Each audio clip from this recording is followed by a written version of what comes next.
So with that being said, so the first game, like you say, KLH and SAJ. Now, we've seen KLH go through some really rough moments here in the GPL so far. And what are your thoughts on them so, as they are? I think they have shown themselves to be really solid. I mean, yes, they didn't really do that well against the top tier teams, especially, well, undefeated so far, the Assassins, the Taipei Assassins. And they have shown that they are willing to pick some controversial picks, I would say. I mean, we have seen the Rammers pick up by XXF. Yesterday, he didn't really play Rammers, so I might look out for it today as well. And Golden's has been playing a few Nidalee games, and we may see those kind of picks come out, but it just depends on how comfortable they feel pulling out those picks against SAJ. Right, and SAJ today, they're running one of their newer players who has just joined the roster for this season, Minas. So it's going to be interesting. The last game that we saw the Saigon Jokers played, they too went for a complete role swap, and it was really obvious. So I don't know if it's like a fun experiment for them, but it was a fun experiment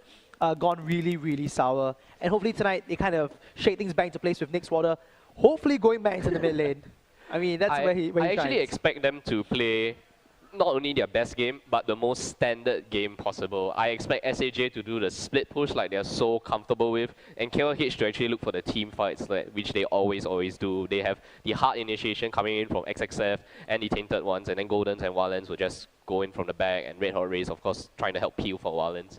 And as well, like I said, SAJ, comfortable split push, I hope, from Nick's Water as well as QTV. All right, and here we go. It is Champion Select. So blue team will be the Kuala Lumpur Hunters, while the purple side will have the Saigon Jokers. Let's see what the band out first. Like you were mentioning, this is the latest patch that we're playing on. So some of the popular picks like Ari and Zed, these guys have been changed and, well, nerfed and buffed in their own small ways. The nuances, I would say, have been changed. Slight things have been changed, and more importantly, since this is the latest patch due to the rework of Heimerdinger and Sivir, they will not be played in the GPL just yet. They are not allowed to be picked. The teams are not allowed to pick them. As the rules say, it's like 1 month. You have 4 weeks of a champion being disabled. That includes Jinx for us as it stands. Because once that 4 weeks are over, we'll rotate them and they'll be allowed to play. Blah, blah, blah. That tongue tied as usual. So Gragas, Nidalee, Renekton. Now, I like the Gragas ban. He's still really, really strong. Some PBs, nerfs coming in, floating around. I think just this morning. Renekton, always a very, very strong pick. Yeah, Renekton has like a 95% pick rate in the GPL and an 80% win rate, something along those lines, so it's pretty crazy. And the Nidalee ban, I mean, no one wants Nick's Water to play one of his most comfortable champions. Yeah, even after all those nerfs, he still shows time and time again that Nidalee is a big force to be reckoned with. Now, with Renekton and Shen ban, that only leaves one big powerhouse on the top lane available, and that's kind of like Jax. So if SAJ chooses to not ban Jax, KLH has this big window opportunity to first pick it.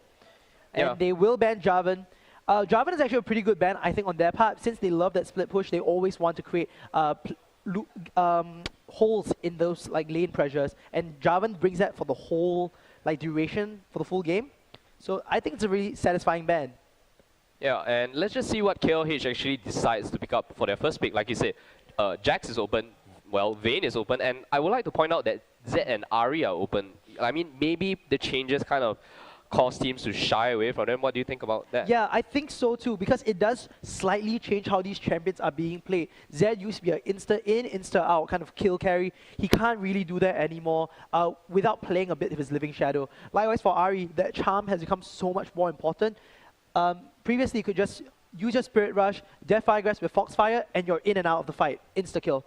So with those changes, I expect teams to be not so comfortable with these picks. But the Aatrox pick coming out from SAJ is actually really, really good. He's still one of the highly contended picks in the GPL. Yeah, it's not a surprise because SAJ has been picking up Aatrox in their previous games, so it is pretty a comfortable pick for them. And the Jace pick is something that they have actually not shown off in this season of the GPL, but we have seen it in the previous seasons, and it has kind of worked out for them because the ability to use the acceleration gate to actually just run away or kite any form of initiation coming in from the KLH is, kind of beneficial to that. And as I mean, with the opening of the Vietnamese server, I mean, the Vietnamese teams have proven that Jace actually is a very comfortable pick for them. Regionally speaking, they love Jace. It's one of the higher picks for them. I think KLH was hovering over Zed just now, but I really doubt, although it was one of Golden's best played champions when we were in the previous season of the GPL. But they will go for the Fiddlesticks. I love Fiddlesticks Vayne as a combo. You just get so much lockdown, and your harass and damage can actually be really beneficial. Yeah, and not only that, picking up Zac allows for that long-range initiation that I was talking about that KLH actually likes to play. And having Fiddlesticks as a support, you can actually come in with the Crow Storm and the Fear if need be. Yeah. Zac is going to be that top laner. I expect him to go top as per usual. That'll probably be by, I think, Wildlands, yeah. And looks like Nixwater might want to play Morgana. Wow. Or Morgana's could they have actually taken up a page from the Taipei Snipers book and put Morgana in the bottom lane? They could use they could use the Morgana Lucian bot lane. I don't know if I like it that much because Lucian tends to be a very aggressive sort of carry, and I want someone to be equally as strong. But you're right to point out because I think Morgana is a very good counter against both Vayne and Fiddlesticks. Now, one thing that both guys bring is tons of CC, and Morgana is the queen of anti-CC.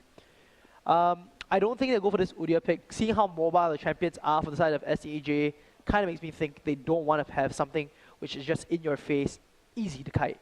Yeah. What do you think about the Caitlyn hover? Do you think they're going to go for a double AD composition with the Vayne as one of their main AD carries? I wouldn't be surprised. I mean, we've seen KLH run double AD comps before, and in fact, they already have Zac in the arsenal, and Zac already brings a ton of magic damage. Fiddlesticks, yeah, kind of scale off, but still, it's better than nothing, and they have two very strong frontliners, Nasus and Zac. Now, if they have enough peels, and which I think they do, then you can actually wreck face with a double AD comp. Yeah, I actually like the Caitlyn pickup for the double AD comp because yesterday they ran a Corki Twitch double AD comp, and I didn't really like it because the sieging potential coming in from Corki and Twitch isn't as good as the sieging power that Caitlyn brings as an AD carry. So having that Caitlyn pickup, who do you think is going to the mid lane? Is one of the AD carries actually going to, bring it up in the mid lane? I have to say it's probably going to be Caitlyn in that mid lane. I don't think they want to send Vayne, considering that they now have LeBlanc in their arsenal. She gets really, really squishy early on. And Silence really just messes up Vayne's. In fact, most of the CCs kind of mess Vayne up. While Caitlyn, on the other hand, her early game trade potential is still really, really high. So lane dominance against a shorter range AP carry can be a big issue. Yeah. Yeah, and you said, talking about the LeBlanc playout, how excited are you for LeBlanc Nixwater on LeBlanc? Yeah, it's always, he's throwing it out almost in every regional tournament that we've seen. Even at the Season 2 tournament he did that for regionals. Season 3 he did that as well. So I wouldn't be surprised. Now, LeBlanc has been a bit of an iffy pick for most teams across the world as well. I mean, minus Faker, of course, because Faker is God, right? And LeBlanc here, what I like is that the Deathfire Grass plays that you can pull off with her is still really, really strong. Now that Ari's out of the picture, Zed's out of the picture, she becomes one of the bigger contenders in those burst fights. Yeah, like you said, the burst potential coming out from Nixwater on his LeBlanc is definitely going to be very strong. And the fact that Mimic now, there were slight changes in some of the previous patches, kind of allowed LeBlanc to actually kind of scale her ultimate, her Mimic ultimate, without actually leveling up some of her other basic other skills. They don't mean as much. You don't need to max, let's say, it used to be max Sigil of Silence, therefore you get maximum burst when you hit 6. So it was just QRW, win. But now you can actually do a lot more fun things. We've seen some builds go with the max distortion. Yes. Some of the max Sigil of Silence still, if they want that lane harass. But I think the max W build is really going to be helpful against a team like KLH where it's so mobile. You need to be able to play around Zac, who can be this mid-game wrecking ball. Yeah, I should not have used that metaphor. I really don't like that metaphor. Yeah, I take it back. I regret it almost immediately. But okay, so SCJ's lineup here. What I like is, of course, they have just this great ability to go full on engage. Now the Morgana support is that out of the TPS the playbook itself. Yeah. So they have a lot of counters to just what KLH is bringing at the moment. Yes, it will take a bit of time because the magic damage component should be enough to break those shields. But by the time Zac has gone in, burned the Let's Bounce, and even the Elastic Slingshot, the shield should still hold up. And that's when they can kind of play around it. I don't know about you, but I like how Lucian and Morgana should be able to out-handle Vayne and Fiddlesticks. Yeah, and it's really interesting because I just like to point out one of the things that minus the new SAJ 80 carry has picked up is that he picked up a cleanse, and the changes to the attack speed slows on this patch allows cleanse to actually cleanse away the Nasus slow. So before this patch, you used to be only able to cleanse the move speed slow from the Wither or Nasus, but in this patch, you cleanse everything. Yeah, and that's going to be very important. It's funny though, because I assume that if you're playing Lucian, you wouldn't need that cleanse, not at least without a hard stun coming in out from KLH. Yeah, they got the fiddlesticks, but that's nothing that your Morgana can't help help you do. And I say that because Pursuit, kind of Relentless Pursuit. Yeah, I think that's what the skill is called. I better check because the culling. Relentless Pursuit, okay. Relentless Pursuit kind of breaks all the slows and snares. Sorry, all the slows, and that includes attack speed slows. That means Wither is effectively useless against Lucian. That's a very good point you brought out there, because yes, the Relentless Pursuit may not be one of the best dashes in the game. It doesn't there are no ways for you to actually reduce the cooldown on it, but yes, it breaks off a lot of slows, and some people actually forget that, and like you said, Lucian is kind of like so-called the counter pick to the Wither on Nasus. Yeah, and that's why I found the cleanse pick just a bit iffy. The barrier would have helped stop a lot of the siege potential and the immediate dive potential that Zac can kinda do on Lucian, because you don't want to waste that dash just to dodge. Or rather, it's not the best way to just negate. And now, as usual, I always have issues with this, and I know why. Sorry. Let me quit LoL replay. Well, anyway, like we said, it is KLH on the blue side up against SAJ on the purple side. Both teams are 1 and 2. So they have won only one game and lost the other 2 games that they've played. And currently they're kind of fighting for that very important 4th place position to reach the playoffs. Yeah, because yeah, that's right. They're going to play 20 games in total, and this is already game number 4. I mean, it's still a long season to go, but getting those earlier points is always going to be more beneficial, especially if you know what's going on. You know how the map works. That's a big deal. Knowing exactly how to play objectives that has been happening for almost a year. Now, that is something you can't take away from any of these teams. Once you move to Season 4, it's not like these guys have tested around with the new season pre-season changes. So it can be a bit disorienting just getting into the flow of things. All right, and so here we go. KLH versus the Saigon Jokers, and always my favorite thing in the world, the pause.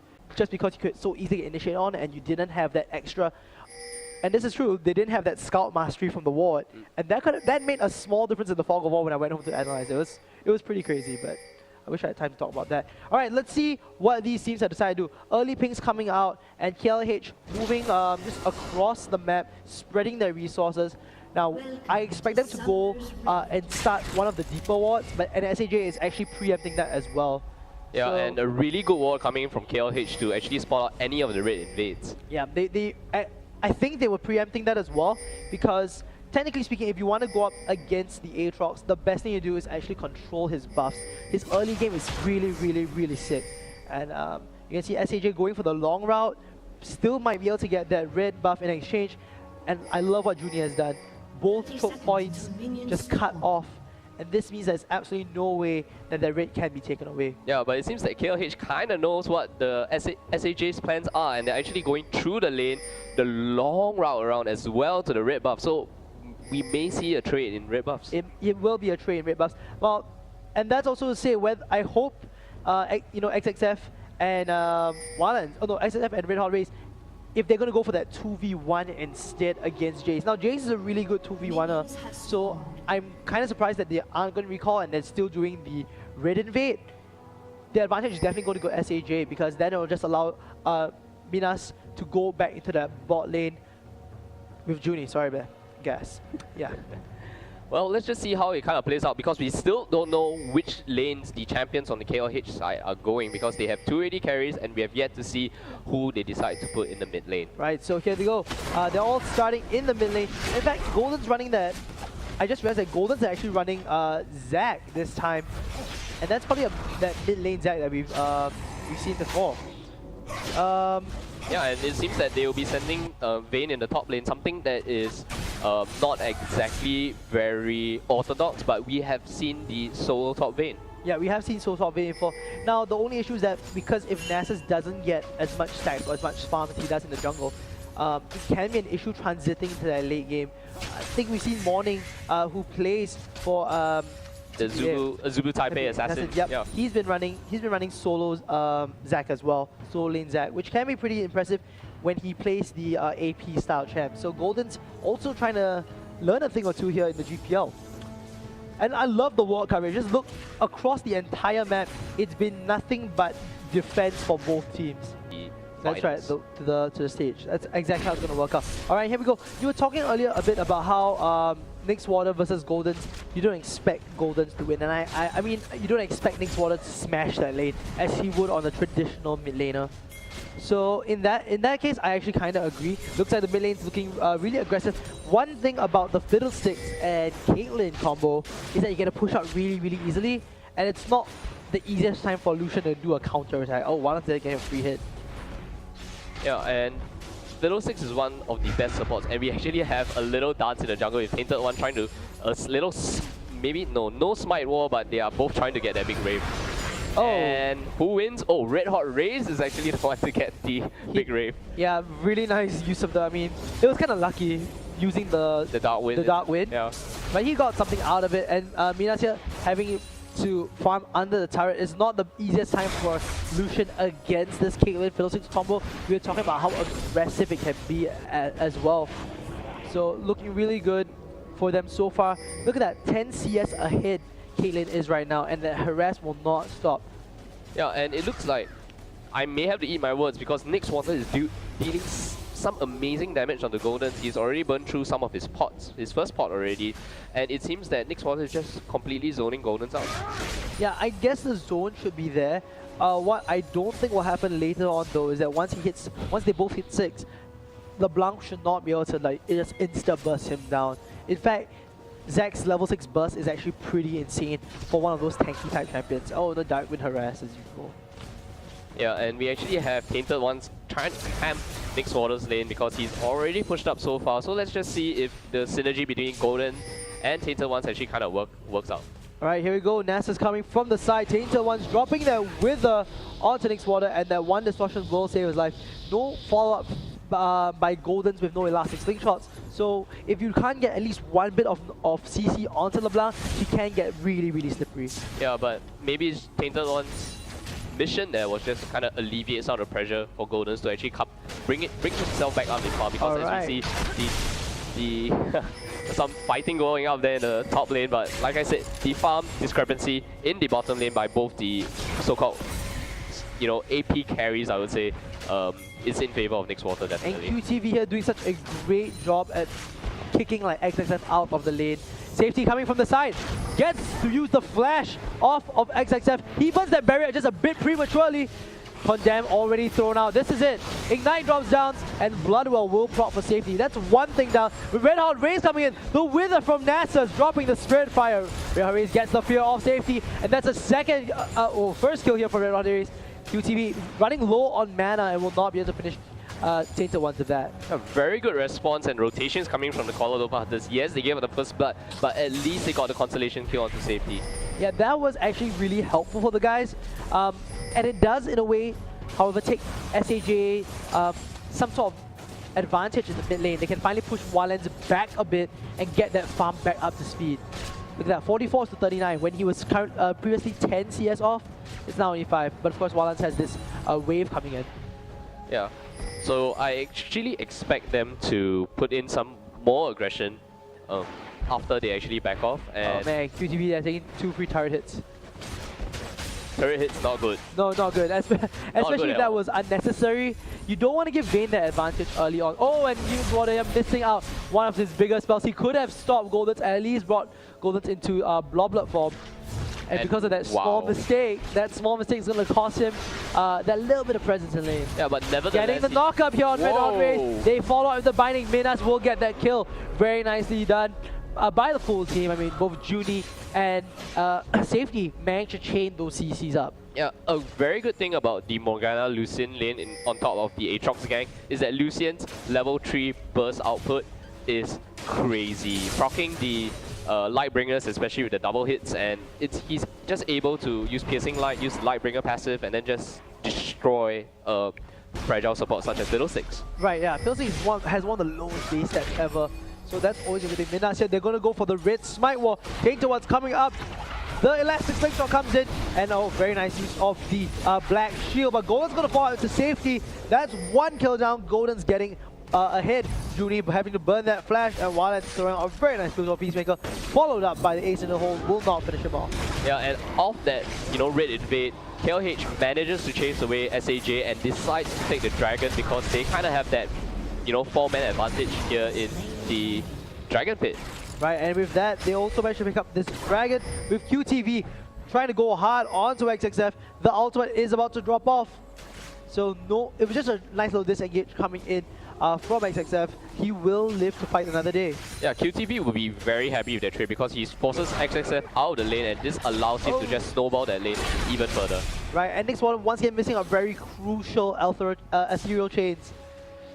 I almost said ethereal, this is disgusting. Alright, so with that being said, mid lane looks like the current gold score is actually pretty much okay. It's like 7,000 gold, 6,000 gold different.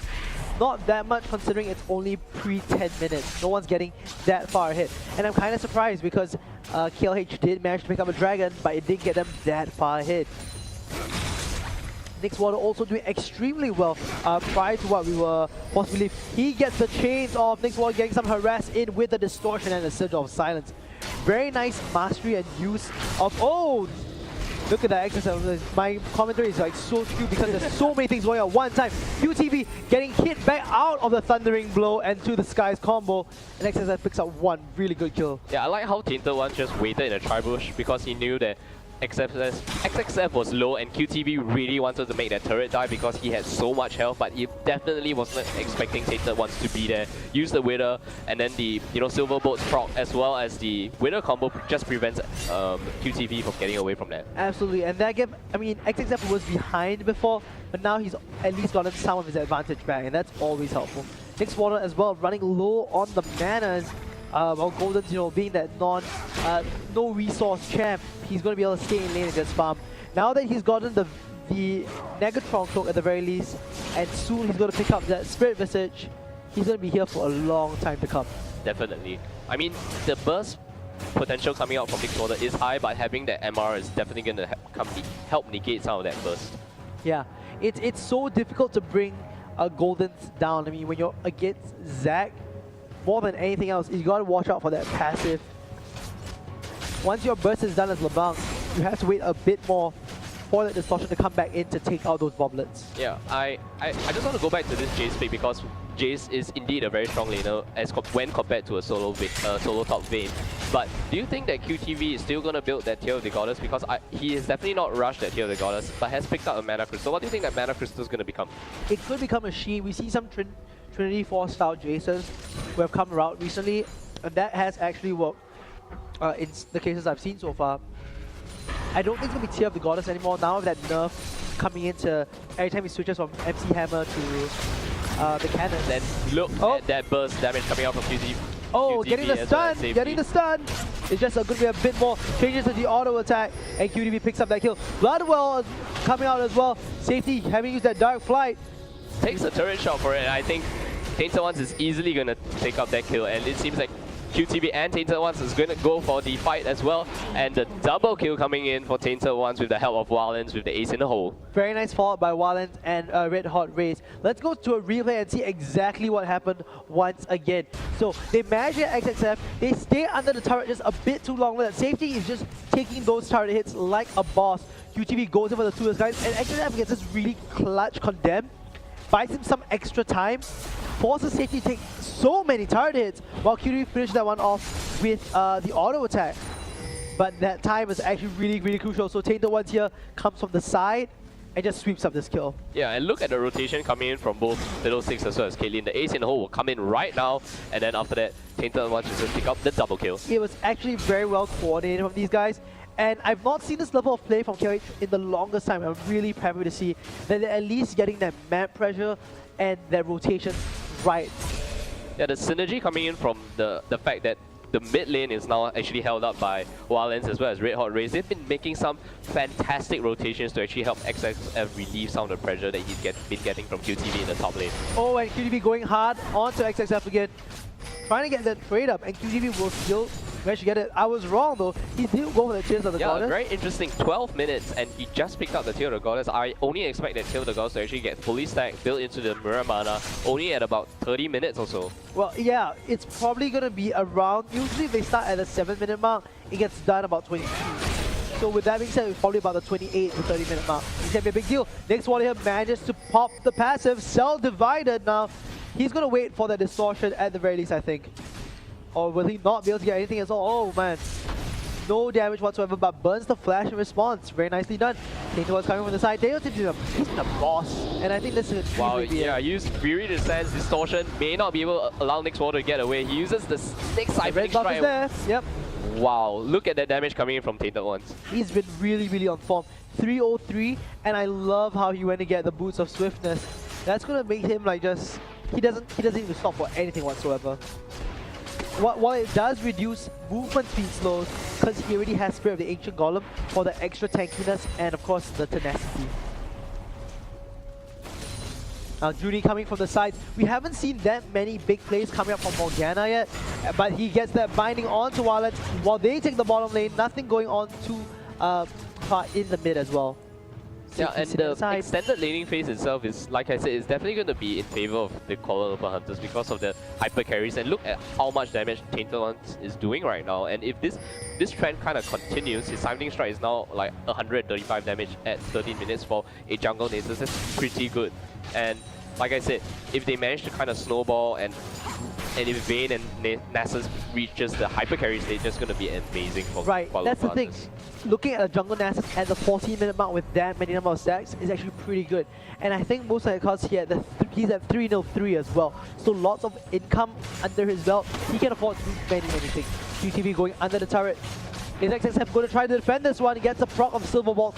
Not doing too well. And uses the ultimate. Oh my goodness. Oh, the Condemn coming in a little bit late because the Hammering Blow actually comes in and picks up the kill onto XXF. That's right, yeah. Most, the standard QE combo with To the Skies and Thundering Blow picks that one up. Golden tries to come in for the defense and he's just going to stay around to clear the turrets, and that's all in good fun. But on the other hand, SAJ managed to take this dragon out as well. Yeah, so the second dragon of the game going to SAJ. So first dragon taken by the Kuala Lumpur Hunters earlier because of the punishment in the red jungle, and since they've seen Goldens in the top lane, they decide to just brute force their way to take the second dragon. It's looking really good for them right now. Minas though hasn't built up any of the big items yet. At least Caitlyn has that PF sword, so the lane harass is actually much stronger than say the Bam Scepter, which just gives sustain in the lane. Yeah.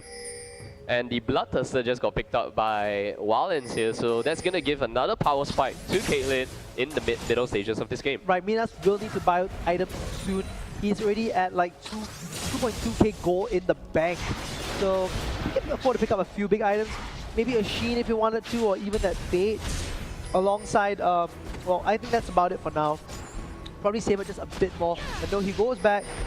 Let's just seems to buy the BF sword. So he's looking for the Bloodthirster as well. I mean, the additional attack damage coming in from the Bloodthirster would definitely allow him to increase that burst potential as a Lucian as well. So right, so what that says though is that he isn't going to go for the Trinity Force because it will scalp. It's a bit too late. It's either that and going for the Static Shift, which is quite popular for Lucians who build the Bloodthirster. Yeah, the elemental build, some people might call it. The elemental build, that's right. So that kind of helps out a lot in his burst phase. But unlike Caitlyn, it's not going to scale up as well as he goes later on. Next Water gets the Q, R combo onto Wildlands, takes a bit of damage, missing out the binding. And Red Horde is kind of getting caught out there, forces to blow the flash as QTV actually rotates to the mid lane, and it seems that SAJ really wants to take this middle turret right now. But with that, XSF will do the split push Vayne. Now that is something which actually SAJ has done before as well. And they're going to try to siege down this mid lane to not make it a wasted effort of letting Vayne free farm in the bot. Yeah, I don't know who's going to take the turret first because KLH is doing a fantastic job actually defending, especially with Nasus using his E to actually try to help with some wave clear, and the Spirit Fire actually for the wave clear, and it seems that it may take a few more waves before SAJ actually takes on the middle turret. It's super difficult for them right now to do that, and they had to send QTV back into that bottom lane as a result just to clear it. Now, with QTV, what they could have done though is that they could have sieged down that mid lane, do a bit of a poke comp coming out, and pick up that turret. But because he's the only one who can visibly go up against Vayne at the moment, that was the whole reason why they descended away. Yeah, and with Vayne rotating back to the mid, we may just see KLH actually come in and punish this turret siege. And we had the Let's Bounce coming in. Here comes the Let's Bounce. Of course, Juni at the side as well, hopping the ultimate. Safety going to the Bloodwell form with the big Crow Storm at the side. Wildlands picks up one kill. Safety goes down, XFF picks that one up. Juni going to get hit by the ace in the hole. A double kill coming in, and it's just madness. Tainted One's dropping extremely low, but QTV will die from this one. Will Wildlands be given that kill? A triple kill. This is looking very dire for the side. It's a full ace with 0 deaths for KLH. That's really good coordination. They asked XXF to actually rotate down the middle so they can actually pull off a 5v4 before QTV can actually join the fight, and they executed it brilliantly. That is rotation mastery, and you know, I have to be honest, I have not seen KLH play at this level for just the longest time. So let's go to a replay and see exactly how that turned out. Yeah, we actually have here the Tainted Ones and Red Hot Rays moving on to the side. We should see the Elastic Slingshot come in and followed by the Let's Bounce. He kind of airballs that Elastic Slingshot right there. So we actually have the Let's Bounce. The Soul Shackles coming out from Juni. Doesn't really do much. Red Hot Rays actually puts out a fantastic fear into the Condemn on Safety. And Safety forces to use the Bloodwell passive. And Tainted One's taking a huge chunk onto Nick's Water. Wildlands picking up that kill. Wildlands will pick up the second kill onto Safety. No, actually XXF picks up that kill. The ace in the hole comes in, picking up the second kill for Wildlands onto Juni, and then the great slingshot into QTV, allowing Tainted Ones to actually walk away from that fight, and that perfect ace coming in from KLH. Right, so what I want to point out with that one was that, well, before that happens, see Tainted Ones coming from the side, gets the Widow off to Juni, tons of damage coming in, and this Nasus has been a beast. Okay, what I want to point out for that fight particularly was that it was all the frontliners doing some massive disruption at the back lines, and the priority choosing of targets was phenomenal from KLH. They knew which people to take out. Nick's Water was one of the first to die. Minas as well was caught in the bad position. And then Safety got taken out. QTV joined the fight way too late, got caught out of position, and just gave the ace. That's right. So that's, I mean, when it comes down to it, KLH has been performing well in terms of positioning as compared to SAJ. It feels super weird because usually SAJ has superior positioning compared to these guys. Yeah, it's kind of like SAJ getting beaten by their own game, because we saw XXF split push and make the rotation down. So could you say that, you know, KLH kind of learning something from their book? Whoa. That's something they would have done.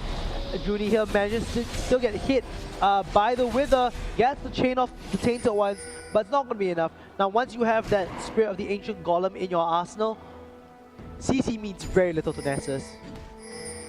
Definitely, and KLH looking very confident this game. They're already 4,000 gold up against the Saigon Jokers, and it seems that they definitely want to transition. Allowing both AD carries to pick up the free farm is definitely going to help them even more. It's not the best hit. Exiting tons of damage here by QTV. Gets a beautiful condemn off, but looks like the Electric Field will be the one that takes him out. Yeah. It was nearly a win there for XXF. It was really close there for XXF. He managed to get that condemn, which was just so key in that fight. But with that, KLH goes on a 4-man rampage in this top lane. They've got Tainted Ones and the great buff on Nasus. Oh, they're using the culling for its most effective use yet. Wave clearing. Yeah, most effective use yet in this game. So I personally find the culling a really weak skill. It doesn't, a lot of people feel that it just doesn't synergize with the kit on Lucy. Yeah. He doesn't do much with it, which is kind of sad. Oh, and a very nice intercept here coming in from them. Nick's Water spared the bullet. The sieging potential coming in from KLH is definitely much better because of the fact that they actually have Caitlyn and Fiddlesticks. So, you know, if SAJ really wants to prevent these sieges from happening and losing turrets, and they don't want to bleed out any more of these global objectives, they definitely have to come in with Safety and QTV from the side, and Nick's Water coming in at the end to just do some major cleanup. Yeah, that's exactly what they need. It's this ability to just go in, pick off the priority targets, and then get out. They need to do that. Okay, KLH picking up their second dragon of the game. Looking really good, sitting with 33.9k gold as to 29.5, and this only at 22-minute mark. I expect these guys to build big items soon. Looks like Caitlyn might, well, she's in a weird place. She has the pieces for both the attack speed upgrade, either the Stag Shift or the Phantom Dancers. Yeah, he built up But the she last but she was whisper, up the last whisper instead. So she kind of said if she went iffy on the whole which upgrade to go for. Lucian on the hand has more farm but less overall goal. He's almost there at the last whisper as well. He doesn't really, that's the thing I like about Lucian, he doesn't really need an early attack speed or the early crit because he's all about chaining his skills and getting the best out of the Light Slinger. They get a very nice chain onto Golden. He pops that gigantic left bounce. It's really tiny and a lot of the bounces coming in for Darkwind. Here comes the Crow Storm. Big party. Judy is the first to fall. Yeah, well, I must say that was an extremely good Thundering Blow coming out of QTV, yeah. preventing the engage coming from Golden. So they kind of, saved themselves from that little, fight there. And as we saw there, the E coming out from Lucian actually, just dispelling the winner itself. Right, and the 23-minute Baron coming in. Now, might not be the best thing, especially if you're going up against QTV, who has a Jace. Now, anything that's Jace or Nidalee, if you're in that Baron pit, you are asking for trouble. It's just super, super difficult to survive it under siege. Yeah, and not forgetting he has already completed the last whisper as well as the brutalizer. They rotate to the mid lane and pick up their third turret of the game. All the outer turrets already destroyed on both sides of the teams, and it seems that the map is finally fully over to both sides. Yeah, that's going to be incredible, especially now that they're going to go. We've seen KLH go for those big objectives like Baron already. They're starting to attempt it. So both teams are going to be on high alert in warding that place up and creating picks off. Yeah, Nyx Warner is not having one of the best games so far because I feel that if you're playing LeBlanc, you definitely want to go for the roam and get some picks onto the AD carries. Wildlands and XXF doesn't have one of the highest HPs in the game, definitely as AD carries, so Nyx Warner has his eye on them, definitely. Well, one thing I like though is that, one thing I don't like is that he went for the Chalice of the Harmony, which doesn't really do all that much against a team like KLH. Now, if you wanted the CDR, you could have easily gone for the Morello Nomicon, which also will help against the high lifesteal that will come out eventually from Caitlyn, Vayne, and there's Zac, and you want to always take that concern because he will always heal with his passive, and Morello Nomicon is such a great health cutter. Yeah, and KLH seems to, want to siege up this Baron, but I don't think it's a very good decision coming from them, and it seems that they are just trying to turn their attention to the mid lane, trying to catch up. Oh, getting a very nice condemn here. XXF forcing Safety to burn that flash.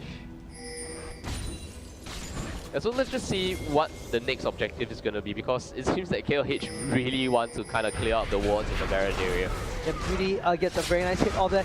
Gets hit by a trap though, and the Let's Bounce pop. Tons of ultimates coming in for one support player. They get one down, and will they try to go? Yes, they're pinging the Baron once again. They are thinking about doing this. Oh, Wiles gets hit by the Shock Blast Acceleration Gate combo. Tons of damage coming out from that one. It seems that SAJ is not worried because they feel that KLH can't really complete the Baron that fast, because it seems that they're just off to the side a bit, and they do not have any vision on the Baron pit at this moment. But so it can be very worrying if you're playing on the side of SAJ now, because you're playing in the dark.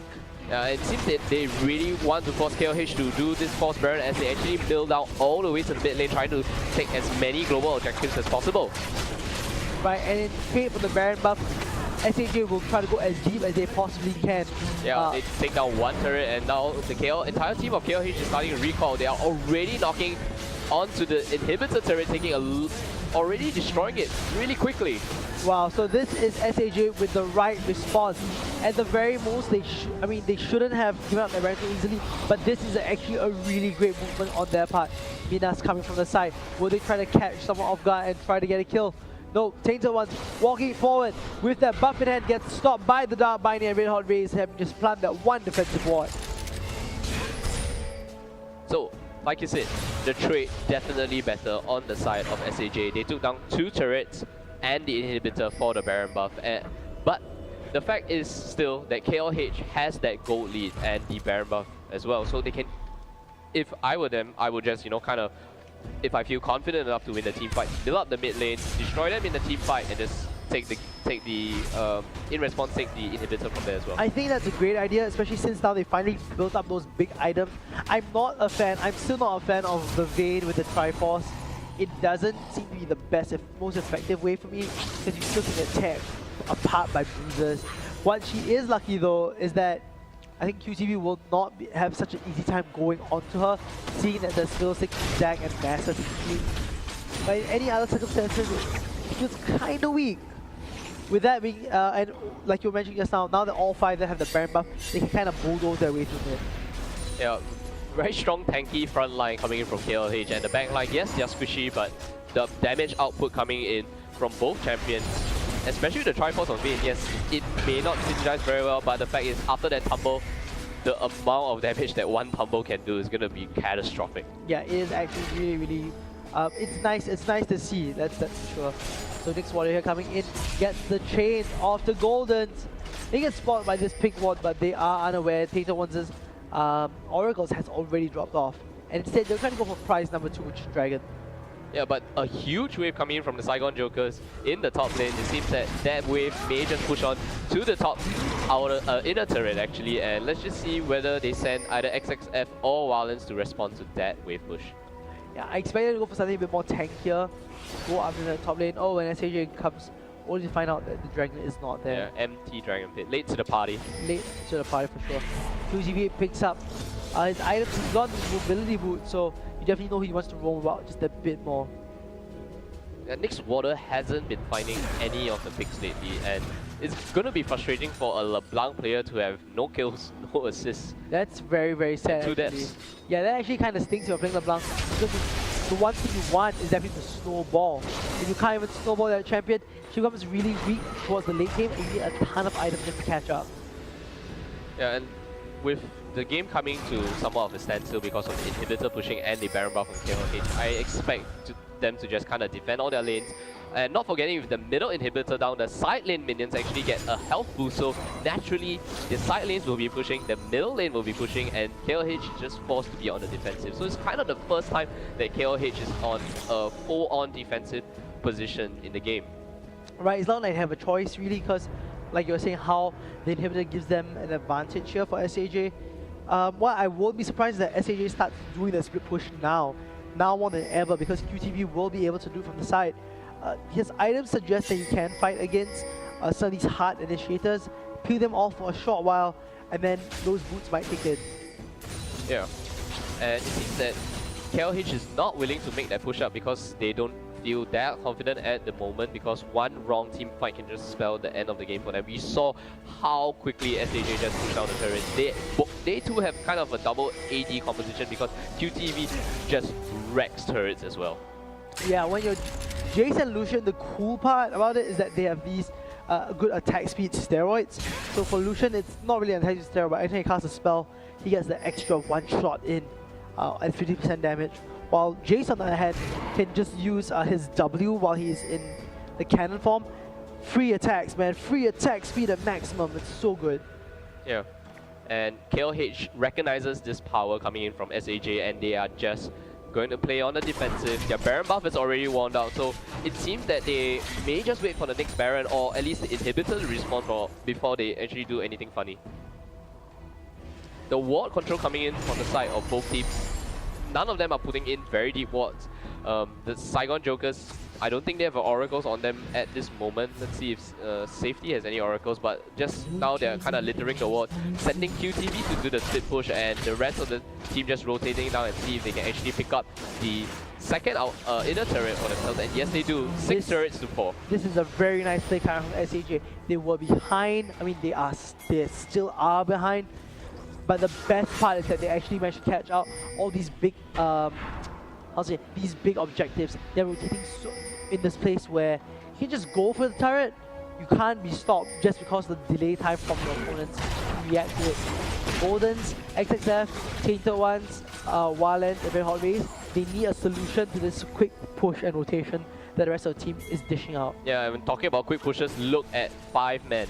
5 men up the mid lane, they really want to take the turret. The inhibitor has already respawned, so like I said, waiting for the inhibitor to respawn before actually doing anything, so now they definitely want to siege that turret. They have no choice. Wow, Zayden was dropping real low from that fight.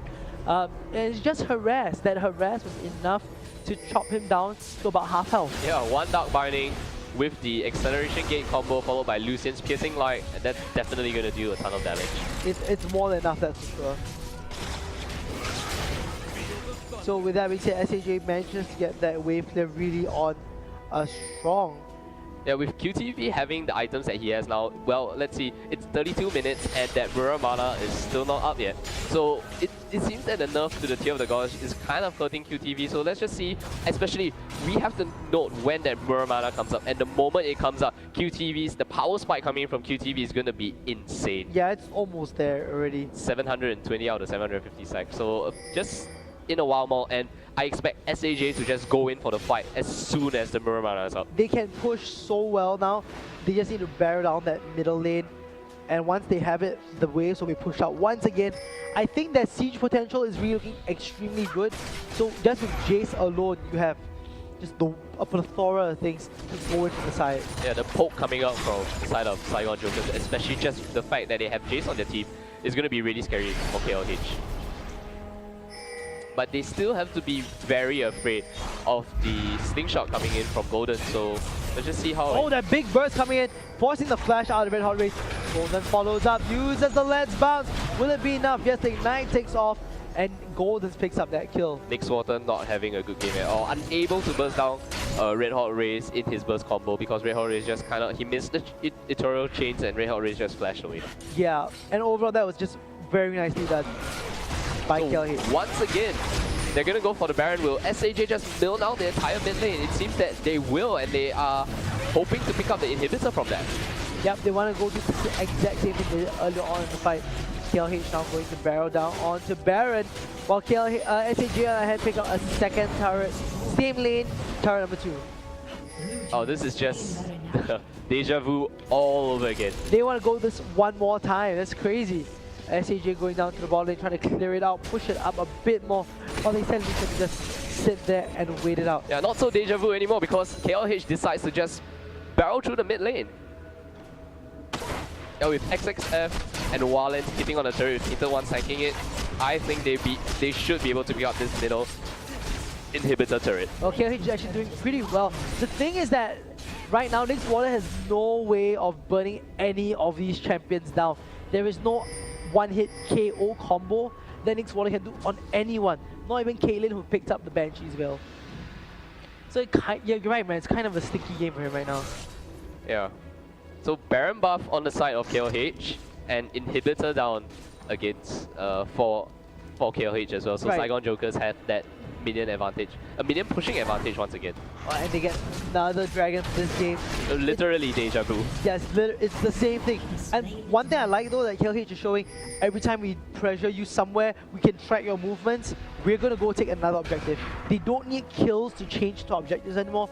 They just need to know the pressure and where it's being focused at and create these opportunities. Yeah, in the first Baron we saw KLH kind of like, what do we do? They didn't really know what to do, but well, the second time is kind of the charm for them because they took the Baron, immediately milled down mid lane, took the inhibitor turret, and you know, kind of finally gained an advantage out of that.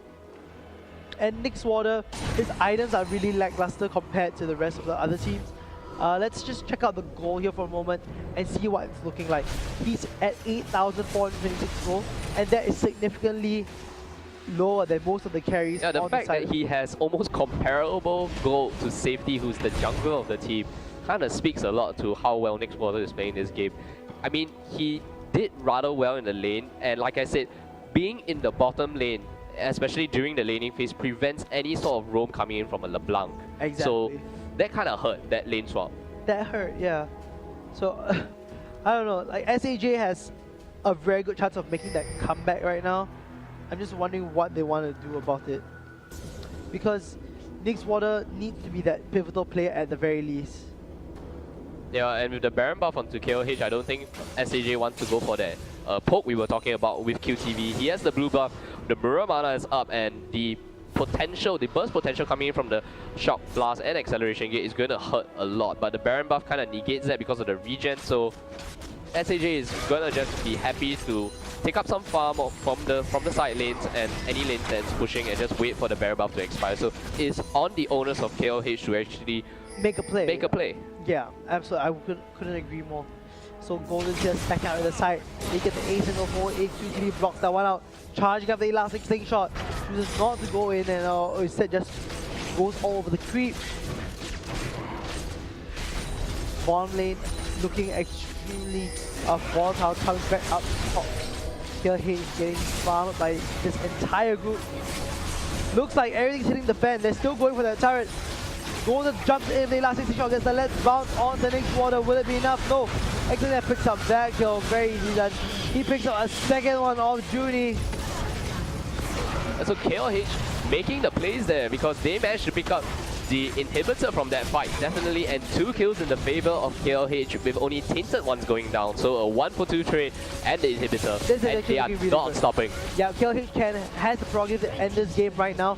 I mean, they got double AD carries on that front line and just waiting to see all that. Except for some second kill safety, actually going really low. Has not enough, no blood well passing up. QTV dropping on the side, Golden splitting into 4 little jelly jam boblets. Safety's gonna pick this one up. Easy peasy. No, and then Golden's actually coming back up, using the slingshot to try to get away. Oh, and QTV actually picks up that kill. Wow, I thought it was gonna be like a troll thing to do. So KLH making the very good play, coming up with the inhibitor, but decides to stay a little bit too long, giving SAJ some hope left. Right. I mean, it's a bit of a crazy game with these guys, and then back and forth quite a bit, and we're already hitting the 40-minute mark very, very soon. 61.5k to 51.4k goal. Safety, SAJ has had a bit of a rough game, simply because they haven't got the farm. Their early use of the LeBlanc was pretty poor, and it hasn't created that many opportunities. Yes, they've been rotating well, but rotations can only get you so far if you can't get your champions to do the roles they were built for. Yeah, Nick's Water really needs that farm now, and because he's unable to do anything at this moment, KLH will just easily pick him off. LeBlanc doesn't have the high burst potential at this moment. LeBlanc's not a tank, LeBlanc doesn't do DPS, and basically LeBlanc in the 40-minute mark right now, useless. Almost completely useless. Yeah, she needs more items. She'll definitely need to pick up like the void stuff just to get through that Spirit Visages, to get through that Guardian Angels, Banshees Veil. Yeah, no way you're going to get through that without just at least the void stuff. Yeah, actually, even without these defensive items, I don't think her one rotation will be able to pick off even XXF or Wildlands at this point of the game. Right. Especially with the items that Nick's Water has brought up now. Right. So that being said, they're going for the standstill in the mid lane once again. SAJ here getting a lot of the free clear. Really easy for them considering the champs they have. So SAJ still wants to... I really like what Junie has picked up because of the oracles, and he has done a very good job actually taking out most of the wards in the side of SAJ's own jungle. So this kind of prevents KLH from doing any sort of picks in the jungle itself, and with the Baron actually coming up in the next 40 seconds or so, that I feel will be the next objective for both teams to contest for. Well, they have to right now with 30 seconds left on the clock for the Baron buff. KLH has so much to go for right now. Golden gets chunked by the Dark Binding and the Tormented Soil.